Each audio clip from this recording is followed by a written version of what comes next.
All right, what is your opinion of Gnosticism?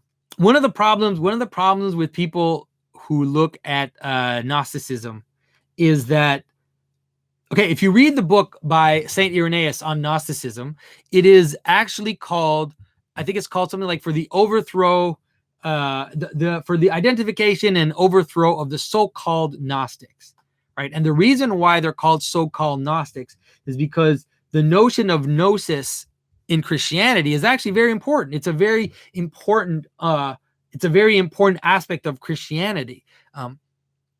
The difference between the Gnostics and the traditional gnosis in Christianity is that gnosis in Christianity is really, in a manner, what I talk about when I talk about symbolism. That is, gnosis is viewed as a sexual union in the Bible, right? Knowledge, like he knew his wife. It's seen as this coming together of two realities, right? And if those who are reading Matthew's book will see it in that manner too. It's the joining of heaven and earth. That's what gnosis is. Knowledge is the two coming together, right? In the traditional sense. And so in Christianity, that's why we have this whole incarnational vision of the world, right? Christ is incarnate. He is the total joining of divinity and humanity, the total joining of meaning and in a person. Everything is joined together, right? So that's what gnosis is in the Christian tradition. Where the Gnostics, they tended to view gnosis as this, in the Platonic sense, as moving out of the cave, right? The world of manifestation is actually an illusion and a kind of lie, and you have to kind of transcend the manifestation so that you see the principles for themselves. Okay. And because of that, then their vision of Christ is that either there's a separation between the Logos of God and the human Jesus, right? That those two are separate, and that, the Logos of God leaves Jesus before his crucifixion, that type of thinking.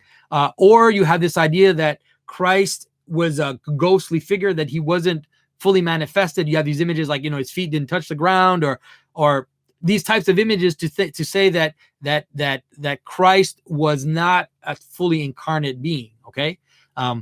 Whereas in Christianity, there really is this notion of incarnation. So I think that Gnosticism, in Christianity, you do have this notion of transcending. You do have this notion of ascending the mountain, right? Of going up the ladder of principality, let's say, moving towards the divine darkness, removing the garments of skin. All of those images could be seen as akin to this notion of leaving the cave, let's say. But if you look at the final result of that, it's always that in the end, we recover what we had removed, let's say.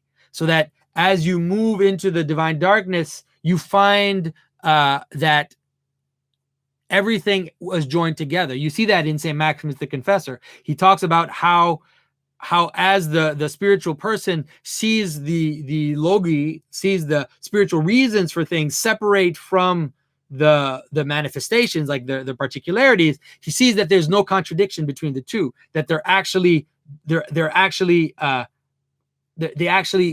are in full agreement with each other. And so when Moses enters into the divine darkness in St. Gregory of Nyssa, he encounters the pattern of the tabernacle. And in the pattern of the tabernacle, he finds the garments of skin in the tabernacle. And so he removed his sandals at the base of the mountain to ascend the mountain. But once he enters into the highest point, then he finds that the whole mountain, you could say that the whole mountain is actually inside that point, right? That the highest point of the hierarchy is actually not that which transcends the hierarchy, but that which contains the whole hierarchy. And that's one of the things maybe that's kind of different between what I think and Jordan Peterson. We've actually talked about this I think even online, we've talked about this, how Christ, it's not that Christ transcends the hierarchy, it's that Christ fills the hierarchy. And so the image of Christ is not of just the image of the emperor, or the image of the highly successful person. He's even he's not just the image of the person who accepts suffering, but he's also an image of a criminal being crucified. So he's both the judge, of all things. He's the Son of Man. Has all this glorious imagery, but at the same time, he is the crucified criminal outside the city. right?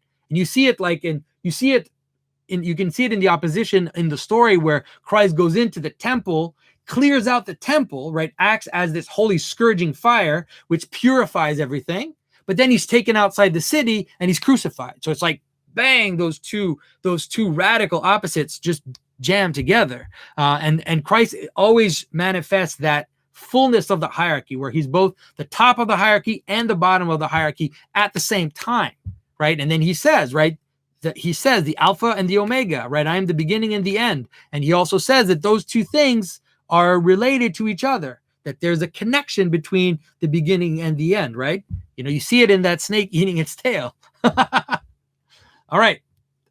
I find the Gospel of Thomas and the Pistis Sophia fascinating. Do you think these are worthy of study? And if so, do you have any other recommendation of things to look into based on my resonating with them? I think that the thing about the Gnostic Gospels and the thing about Gnosticism in general is that it's not everything that the Gnostics say is wrong. There's some of the things that the Gnostics say that are right, and there's some of the things that the Gnostics say that are problematic. And so that's the thing about heresy. Like, the thing about the notion of heresy is that heretics don't say all bad things, but there are some things that they say which lead you into problematic spaces. I would say that in Gnosticism in general, whether it be in the Pistis Sophia, or other Gnostic texts, I think that the vision of the world as being bad in itself, right? The vision that the created world is bad.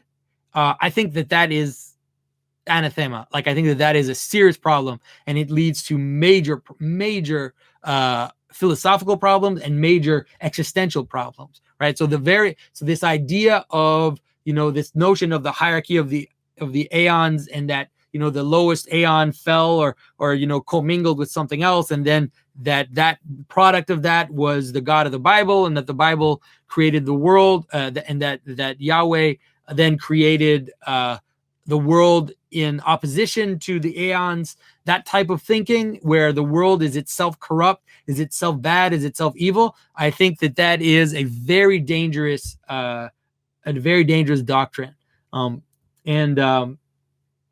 it's definitely opposite to what Christians believe, which is that the world, although there is a fallen aspect of the world, the fallen aspect of the world is a barrier to seeing that in fact the world is full of meaning, that in fact the world is full of light, and that those who are able to approach the mystery are able to experience the world as full of light, right? And we get these glimpses, I think, like we get these little glimpses that the world is full of meaning. But when you read the lives of the saints, you see that some of the saints live completely in a transfigured world. They live in a world that is ablaze, that is completely transformed by meaning, and by the presence of God. And so that's why I think that something like the Pistis Sophia is problematic.